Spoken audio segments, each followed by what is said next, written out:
مفتی صاحب کے official channel کو سبسکرائب کریں اور زیادہ سے زیادہ شیئر کریں۔ بالخصوص حضرت مسیح الامت نور اللہ مرقدہ سے یہ عرض کرنے جا رہا تھا کہ اس زمانے میں یہاں پر جو فضا تھی وہ عجیب و غریب فضا تھی، علوم کا غلغلہ بھی تھا اور اس کے ساتھ یہ ایک معرفت کی دکان بھی تھی۔ معرفت کی دکانیں دنیا میں بہت کم ہوتی ہیں، علم کی دکانیں تو بہت ہیں، جگہ جگہ ہیں۔ علم کی دکانیں تو بہت ہیں، جگہ جگہ ہیں، اور علوم اور فنون اور ان کے فیوز و برکات پھیلتے جا رہے ہیں، لیکن ایک دکان وہ بھی ہوتی ہے جس کو معرفت کی دکان کہا جاتا ہے، جہاں علم کے ساتھ معرفت بھی دی جاتی ہے، لوگوں کو معرفت کا اور محبت الہیہ کا جام پلایا جاتا ہے۔ ایسے بہت کم مواقع ہوتے ہیں، بہت کم جگہ ہوتی ہیں۔ اللہ کا فضل ہے کہ وہ جگہ تھی جہاں پر ایک طرف علم کا دریا بہ رہا تھا تو دوسری طرف معرفت اور محبت الہیہ کا چشمہ جاری تھا۔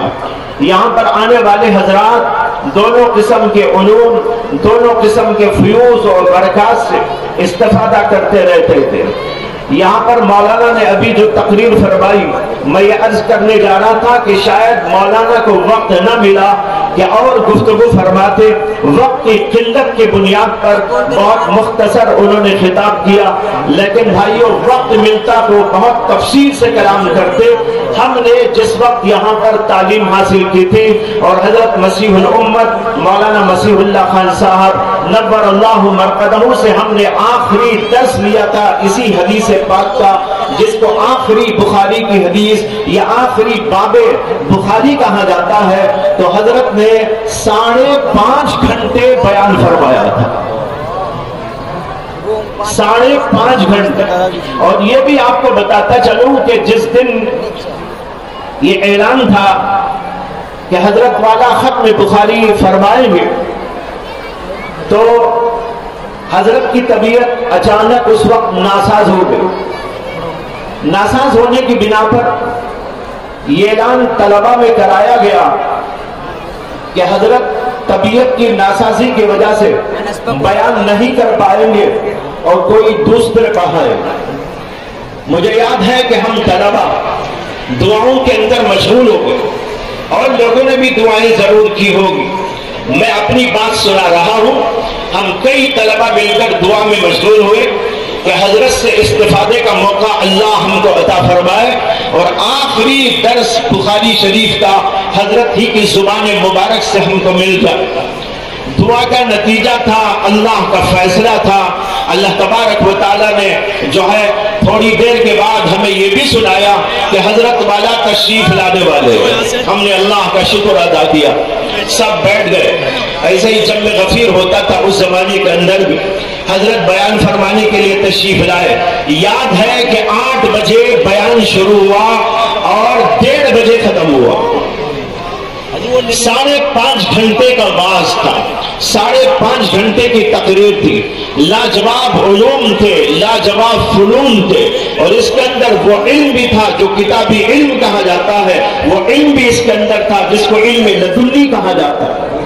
وہ اسرار، وہ معارف، وہ حقائق کے دریا بہائے کہ لوگ اشعش کرنے لگے۔ دارالعلوم دیوبند کے علماء بھی یہاں اس وقت موجود تھے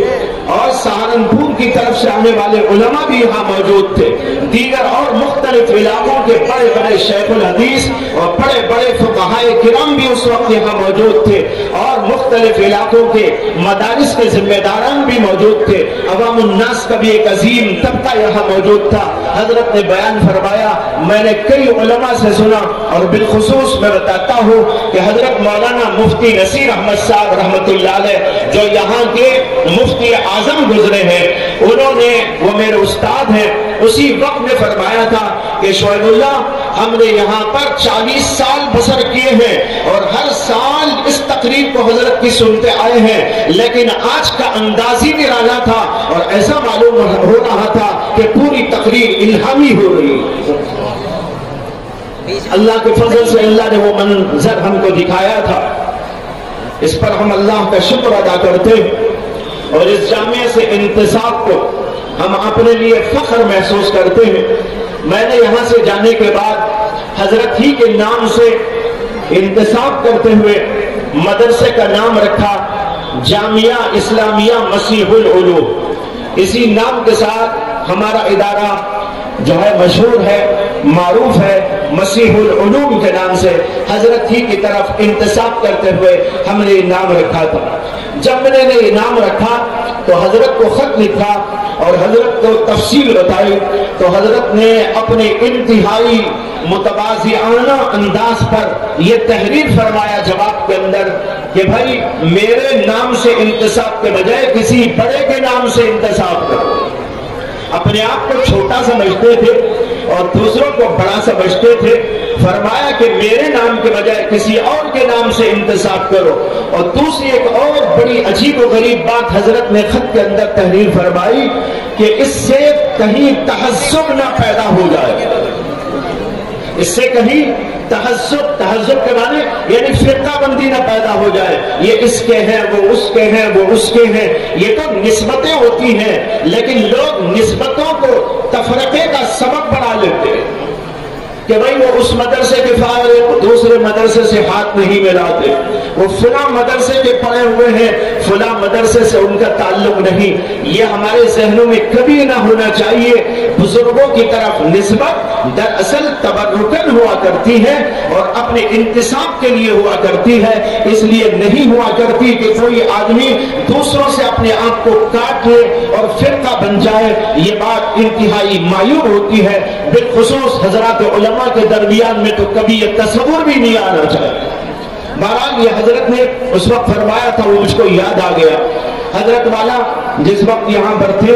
اور بیان فرماتے تھے، مجالس کا سلسلہ جاری تھا، ہم نے وہ منظر دیکھا کہ یہاں کے خانقاہ کے پورے کمرے بھرے ہوئے ہیں، لوگ آ رہے ہیں جا رہے ہیں، بڑے بڑے مشائخ بڑے بڑے علماء۔ میں نے اس زمانے میں بڑے بڑے اکابرین کو حضرت کے پاس میں یہاں آتا ہوا دیکھا۔ حضرت مولانا شاہ محمد ابرار الحق صاحب نور اللہ مرقدہ کو بھی 2 دفعہ حضرت کی خدمت میں نے دیکھا ہے، یہ منظر بھی ہم نے دیکھا اور بزرگوں کو بھی آتا جاتا دیکھا۔ بہرحال یہ ایسا ایک باب ہے، گلستان ہے جس کے اندر علم کا فیض بھی ہے، جس کے اندر معرفت اور محبت الہیہ کا درس بھی ہے۔ یہ جامع ہے طریقت اور اسی طرح شریعت، دونوں کو شریعت و طریقت ان دونوں کو جمع کر کے حضرت نے رکھا تھا۔ یہ اوپر سے فیض آ رہا تھا، اس ادارے کو قائم کیا تھا حضرت حکیم الامت مولانا اشرف علی تھانوی نور اللہ مرقدہ نے، اور حضرت کو یہاں پر بھیجا تھا کہ آپ یہاں پر رہ کر کام کریں۔ حضرت نے اس کو نبھایا اور اتنا بڑا ادارہ قائم فرمایا اور علوم و فیوز و برکات کا ایک ایسا سلسلہ جاری فرمایا جو الحمدللہ اس وقت سے آج تک تمام دنیا کے اندر پھیلا ہوا ہے۔ آپ کی کتابوں کے ذریعے، آپ کے بیانات کے ذریعے، آپ کے شاگردوں کے ذریعے، آپ کے خلفاء کے ذریعے یہ ایسا منظر تھا۔ اس منظر کو ہمیں دوبارہ یہاں پر دیکھنے کا اللہ موقع عطا فرمائے، یہاں پر ایسی شخصیات رونما ہو جو ان کے فیوز کو برکات کو لے کر اسی سلسلے کو جاری فرما دے۔ اس میں جو ہے کوئی ویرانی آنے نہ دینا چاہیے، اس کے علوم کے اندر بھی اور اس کے فیوز کے اندر بھی دونوں کے سلسلے کو برابر جاری رکھنے کی فکر کرنا چاہیے۔ یہاں پر پڑھنے والے طلباء کرام جو اس وقت میں یہاں پر فارغ ہوتے جا رہے ہیں اور اسی طریقے پر دوسرے اور طلباء جو یہاں پر زیر تعلیم ہے، میں خاص طور پر ان حضرات کی خدمت میں اپنا پیغام چھوڑ کے جانا چاہتا ہوں کہ بھائیو، آپ ایک ایسے ادارے میں آئے ہیں جس کا مستقبل کے اندر ایسا عظیم نام تھا اور دونوں قسم کے علوم ظاہری اور علوم باطنی، علوم کتابی، علوم لدنی، دونوں کا جامع۔ میں آپ کو ایک چھوٹی سی بات یہاں پر عرض کروں کہ جب میں یہاں پر پڑھ رہا تھا اور آخری سال آیا تھا دورے کا تو کچھ ذہن کے اندر یہ بات آ رہی تھی کہ حضرت مولانا شیخ الحدیث محمد یونس صاحب جون پوری رحمہ اللہ جو مظاہر علوم کے شیخ الحدیث تھے، وہاں پر جا کر میں حدیث کا درس لوں، دل میں یہ بات آ رہی تھی۔ اللہ کا فضل ہے کہ شروع ہی سے حضرت سے منسلک اور یہاں جو اپنے اساتذہ کرام تھے ان سے ہر قسم کے امور میں مشورے کا آتی رہا، چاہے وہ تعلیم کا مسئلہ ہو یا کسی اور قسم کا مسئلہ ہو۔ اس کی بڑی برکتیں میں نے اپنی زندگی کے اندر دیکھی ہیں۔ بہرحال جب یہ خیال یا یوں کہہ لیجئے کہ وسوسہ میرے دل میں آنے لگا، اور اس لیے آیا کہ حضرت شیخ یونس صاحب رحمت اللہ علیہ حدیث کے بڑے ماہر مانے جاتے تھے، اور اس کے اندر کوئی شک نہیں کہ اللہ نے ان کو اس سلسلے کا امام بنایا تھا۔ کہنے والوں نے ان کو امیر الحدیث، امیر المؤمنین فی الحدیث تک کہا، اس میں کوئی شک و شبہ نہیں۔ بہرحال میرے دل میں یہ آیا تو میں نے حضرت مولانا مفتی نصیر احمد صاحب رحمت اللہ علیہ سے مشورہ کیا، اسی طرح اور بعض اساتذہ کرام سے مشورہ کیا۔ مفتی نصیر احمد صاحب رحمت اللہ علیہ، اللہ تعالیٰ ان پر کروڑوں رحمت نازل فرمائے، انہوں نے 2 جملوں میں میرا جواب ارشاد فرمایا۔ انہوں نے کہا کہ بھائی شعیب اللہ، ایک بات پہ غور کر لینا، میں منع تو نہیں کرتا لیکن ایک بات پہ غور کر لینا کہ شیخ یونس صاحب جو کچھ پڑھائیں گے وہ کتابی علم ہوگا، اور وہ ساری کتابیں تیرے پاس میں جمع ہو سکتی ہیں، لیکن یہاں پر رہنے کا فائدہ یہ ہوگا کہ یہاں علم لدنی کی مجلسیں چلے گی جو وہاں پر نہیں ہو سکتی۔ اب تیرے اوپر فیصلہ ہے کہ تو یہاں پر رہنے کو ترجیح دے لے یا وہاں پر جانے کو ترجیح دے لے۔ بس اتنے جملے پر میرا خیال بدل گیا اور میں یہی رہنے لگا، جس پر میں اللہ کا شکر ادا کرتا ہوں، بلکہ فخر کرتا ہوں کہ اللہ تبارک و تعالیٰ نے یہاں کی صحبتوں، یہاں کے فیوز و برکات سے استفادے کی مجھ کو توفیق عطا فرمائے۔ میں یہ کہنے جا رہا تھا کہ جو طلباء کرام یہاں سے فارغ ہونے جا رہے ہیں، بلکہ فارغ ہو چکے اور ان کو دستار فضیلت باندھی گئی، اور اسی طرح دیگر حضرات طلباء جو زیر تعلیم ہیں ان کی خدمت میں کہنا چاہتا ہوں کہ آپ یہاں پر رہتے ہوئے حضرت کے اس پیغام پر عمل کی کوشش کریں۔ ابھی جناب مولانا رفیع الزماں صاحب زید مجدہم نے اشارہ کیا، ایک علم ہوتا ہے اور ایک جو ہے وہ عشق ہوتا ہے۔ علم کے ساتھ عشق دونوں چیزوں کو جمع کے لے کر چلنا چاہیے۔ ایک طرف ہمارے ہاتھ میں شریعت ہو تو دوسرے ہاتھ میں ہمارے سامنے طریقت ہو، دونوں کی ہم کو ضرورت ہے۔ ہم صرف خشک ملا نہ بن جائے، صرف پڑھنے پڑھانے والے نہ بن جائے،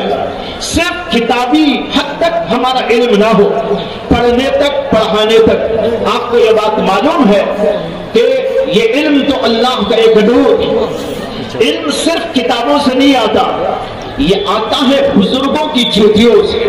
یہ آتا ہے اللہ کے ولیوں کی ٹھوکروں سے، یہ آتا ہے اہل اللہ کی صحبتوں سے۔ اسی لیے قرآن کریم نے فرمایا یا ایھا الذین آمنوا اتقوا اللہ، اے ایمان والو اللہ تعالیٰ سے ڈرو، وکونوا مع الصادقین، اور سچے لوگوں کی صحبت اور معیت میں رہا کرو۔ حضرت مولانا تقی عثمانی صاحب زید مجدہم ہمارے ہاں ایک بار تشریف لائے تھے ہمارے بھی مدرسے میں، تو اس وقت انہوں نے اسی آیت پر روشنی ڈالتے ہوئے کہا کہ حضرت حکیم الامت تھانوی رحمت اللہ علیہ نے وَكُونُوا مَعَ الصَّادِقِينَ کا ترجمہ یوں کیا ہے کہ اہل اللہ کی صحبتوں میں رہ پڑو،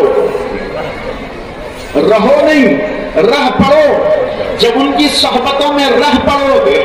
ان کے دن کو دیکھو گے، ان کی راتوں کو دیکھو گے، ان کے جاگنے کو دیکھو گے، ان کے سونے کو دیکھو گے، ان کی عبادتوں کو دیکھو گے، ان کے تقوی و طہارت کو دیکھو گے، اللہ سے ان کے تعلق کو دیکھو گے، اور مختلف احوال میں ان حضرات پر کیا کیفیات اور کیا احوال طاری ہوتے ہیں اور ان کے اعمال کیسے ہوا کرتے ہیں، اس کو تم دیکھو گے تو دیکھتے دیکھتے ان کی صحبتوں میں رہتے رہتے وہ چیزیں تمہارے اندر منتقل ہوتی چلی جائے گا۔ اس لیے فرمایا گیا کونوا مع الصادقین۔ میں ان بچوں سے گزارش کرنا چاہتا ہوں کہ یہاں پر رہتے ہوئے آپ صرف کتاب تک محدود نہ رہے، پڑھنے تک محدود نہ رہے، صرف آپ کا لکھنا اور پڑھنا مشغلہ نہ ہو، بلکہ جو کچھ کہ آپ پڑھے وہ آپ کے دل میں اترتا چلا جائے، وہ آپ کے قلب میں اترتا چلا جائے، آپ کے عمل میں اجاگر ہوتا چلا جائے، آپ کی زندگی اس کے مطابق بنتی چلی جائے، آپ کو دیکھے تو سمجھ میں آئے کوئی محمد کا غلام جا رہا ہے، کوئی آپ کو دیکھے تو اندازہ کرے مسیح الامت کا پروردہ جا رہا ہے، مسیح الامت کے مدرسے کا پروردہ جا رہا ہے۔ آپ کا انداز زندگی کچھ اور ہو، آپ کا نمونہ لوگوں کے لیے بہت بڑی چیز ہوا کرتا ہے، اس لیے آپ اس طرح اپنے آپ کو سجائیں اور بنائیں کہ صرف آپ کے پاس ظاہری علم نہیں، باطنی علم کا بھی ایک دریا آپ کے پاس میں موجود ہو، آپ کے قلب کے اندر اللہ کا تقوی موجود ہو، آپ کے دل کے اندر خوف اور خشیت الہی موجود ہو، آپ کے دل کے اندر اللہ کی معرفت کا چشمہ جاری ہو، آپ کے قلب کے اندر محبت الہیہ کا چشمہ جاری ہو، آپ اللہ کی محبت میں رونے والے، اللہ کے خوف سے کانپنے والے، اللہ کی خشیت سے گناہوں کو چھوڑنے والے، اللہ کی محبت میں راتوں کو اٹھ کر تہجد گزاری کرنے والے، اللہ تعالیٰ کے سامنے رونے اور گڑ گڑانے والے بندے بن جائے۔ اس طرح اپنے آپ کو بنانے کی کوشش کرے۔ حضرت مسیح الامت کا پیغام دو لفظوں میں اگر آپ کو چاہیے تو میں یہ عرض کر سکتا ہوں کہ حضرت کی پوری زندگی کا پیغام یہ تھا کہ تم اپنے علم کو عمل میں لانے کی کوشش کرو، چاہے وہ عبادات کی قبیل کی چیز ہو، چاہے وہ احکام جو ہے نماز روزے کی بات ہو، یا معاملات کی بات ہو، یا معاشرت کی بات ہو، یا اور کسی قسم کی بات ہو، اخلاق کی بات ہو، یہ صرف پڑھنے تک محدود نہ ہو، بلکہ وہ سب کچھ اپنا خلق بن جائے، اپنا اخلاق بن جائے، اپنا کردار بن جائے، اپنا عمل بن کے دکھائی دے۔ یہ ہے حضرت مسیح الامت کا اصلی پیغام۔ حضرت ہی سے سنا ہوا واقعہ ہے، حضرت ہی نے فرمایا تھا کہ ایک زمانے میں کوئی بزرگ تھے، زمانہ تھا ابو علی سینا کا جو بہت بڑا حکیم اور طبیب اور علوم عقلیہ کا ماہر تھا۔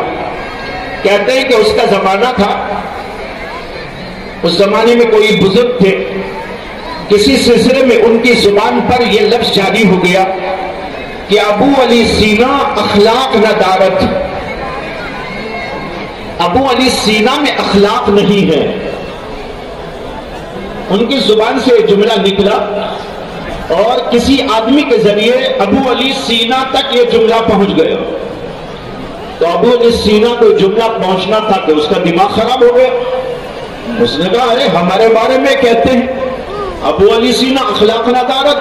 ہم تو کیا کیا جانتے ہیں اخلاق کے بارے میں، ان کو تو اتنا پتہ بھی نہیں ہوگا۔ انہوں نے میرے اوپر اعتراض کر دیا اور یوں کہہ دیا ابو علی سینا اخلاق ندارت۔ اس کے بعد اس نے ایک کتاب تصنیف کی اخلاق کے عنوان پر، بہترین کتاب۔ اخلاق کہاں سے پیدا ہوتے ہیں، کس طرح پیدا ہوتے ہیں، کتنے ہوتے ہیں، ان کی قسمیں کیا ہیں، اور پھر ان کے اثرات کیا ہیں، ان کے کیا کیا مرومہ ہوتا ہے، یہ ساری باتیں لکھ کر بہت تفصیل کے ساتھ کتاب تیار کی اور ایک آدمی کے ہاتھ